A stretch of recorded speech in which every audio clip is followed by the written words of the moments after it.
చందమామ కథ. గడుసు పెళ్ళాం. ఒక ఊళ్ళో ఒక సంసారి ఉండేవాడు. అతను పెళ్లి చేసుకున్న మనిషి చాలా గడుసుది. మొగుడు మెత్తనివాడు కావటంతో ఆమె మరింత కొరకరాని కొయ్య అయింది. భార్య కాపురానికి వచ్చిన కొత్తలో భర్త అచ్చంగా మగ పనులే చేసేవాడు. కానీ రాను రాను ఆడపనులు కూడా ఒక్కొక్కటే అతని పైన పడసాగాయి. అతని భార్య పొలం పనిలో ఆవగింజంతైనా సహాయపడకపోగా ఇంటి పనులు కూడా అతనికే అంటగట్టింది. ఆవులను అతనే చూడాలి, మేకలను అతనే చూడాలి. చివరకు నీరు తేవటము, కసువు ఊడ్చటము, బట్టలు ఉతకటము, పొయ్యి రాజేయటము కూడా అతనిపైనే పడ్డాయి. ఇంత కష్టపడి అడ్డమైన చాకిరీ చేస్తున్నా అతని భార్య అతన్ని రోజల్లా దుమ్మెత్తిపోస్తూనే ఉండేది. అతను చేసిన పనికి, చెయ్యని పనికి తప్పు పట్టేది. భార్య పెట్టే శాపనార్థాలు వినటానికి గాను కాసేపు నిలబడడానికైనా అతనికి తీరిక ఉండేది కాదు. అందుచేత అతను పనుల మీద అటూ ఇటూ తిరుగుతుంటే భార్య ఒకచోట నిలబడి అతనికి వినబడేలాగా గొంతెత్తి, నీకు ఏ పని చేతగాదు, ఏది ముందు చేయాలో ఏది వెనక చేయాలో తెలీదు, ఇంత చేతగాని మొగుడుతో నేను ఎట్లా కాపురం చేసేదంట అని చుట్టుపక్కల మైలు దూరం వినపడేటట్టు కేకలు పెట్టేది. భార్య ఇంత చేస్తున్నా ఆ మానవుడు నోరెత్తక అన్నీ పడేవాడు. అతనికి అటువంటి భార్యతో ఘర్షణ పడటం ఎంత మాత్రం ఇష్టం లేదు. అందరూ తనని చూసి నవ్వుకుంటున్నారని అతనికి తెలుసు.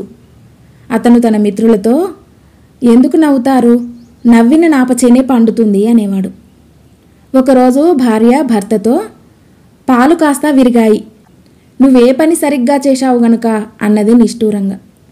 భర్త ఆశ్చర్యంతో, పాలు విరగటం కూడా నా తప్పే అన్నాడు. పాల దుత్తను నువ్వు పీచుపెట్టి తోమి ఉంటే పాలెందుకు విరుగుతాయి అన్నది భార్య. ఇదిగో చూడు, పాలదుత్త దగ్గర నుంచి నేనే తోమాలని నాకు తెలీదు, ఇప్పుడే నువ్వు చెబుతున్నావు అన్నాడు భర్త. ఎన్ని పనులని నేనే చూసుకునేది, మగదిక్కంటూ ఉన్నందుకు నాకు నీ సహాయం ఉండక్కర్లేదా ఏమిటి అన్నది భార్య.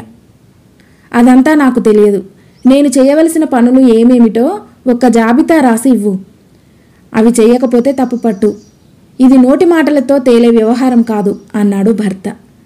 అతను కాగితం మీద రాసుకుంటుంటే భార్య అతను చేయవలసిన పనులన్నీ చెప్పింది. అది కొండవీటి చాంతాడంత జాబితా అయింది. కొద్ది రోజులు గడిచాయి. సంక్రాంతి వచ్చింది.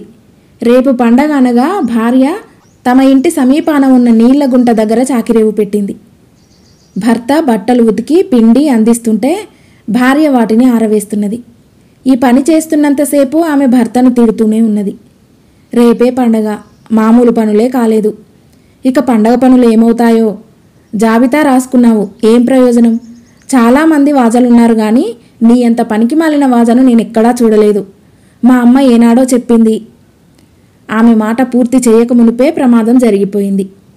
ఆమె భర్త పిండిన బట్టను అందుకోవటానికి గుంట ఒడ్డున ఉన్న జారుడు రాయి మీద కాలు పెట్టింది. మొగుణ్ణి తిట్టే ఉద్రేకంలో ఆమె ఆ రాయిని సరిగ్గా చూడలేదు. దానిమీద కాలు పెట్టిన మరుక్షణమే కాలు జారి దభీమని నీళ్ల గుంటలో పడిపోయింది.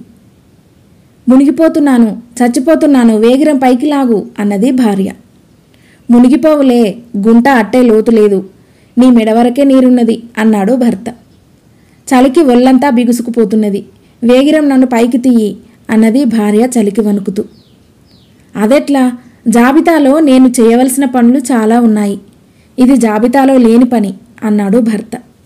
నన్ను ముందు పైకి తీస్తావా తీయవా, అమ్మయ్యో జలుగలు అని భార్య చావుకేక పెట్టింది. మనం చేసుకున్న ఏర్పాటు అప్పుడే మరచినట్టున్నావు, కావలిస్తే ఇంటికి పోయి జాబితా తెచ్చి వినిపిస్తానుండు అంటూ భర్త జాబితా తెచ్చి చదవసాగాడు. భార్య చలితోనూ జలగల భయంతోనూ వణికిపోతూ హీనస్వరంతో, చచ్చిపోతున్నాను, ఆ జాబితా చించిపారేసి నన్ను దబ్బున బయటికి తీద్దు, నీకు పుణ్యం ఉంటుంది అన్నది. ఆ మాట అన్నావు బాగుంది, ఈ జాబితాతో ఇక మనకు పని లేదు, ఇక నుంచి నువ్వు ఆడపనులు చెయ్యి, నేను మగ పనులు చేస్తాను, అందుకు సమ్మతమేనా అన్నాడు భర్త. భార్య సరేనన్నది. భర్త ఆమెను గుంటలో నుంచి బయటికి లాగి ఇంట్లోకి తీసుకుపోయి చలిమంట వేశాడు. ఆ తర్వాత భార్య అతన్ని ఎన్నడూ పల్లెత్తు మాట అనలేదు, తన పనులు అతనికి చెప్పలేదు కూడా.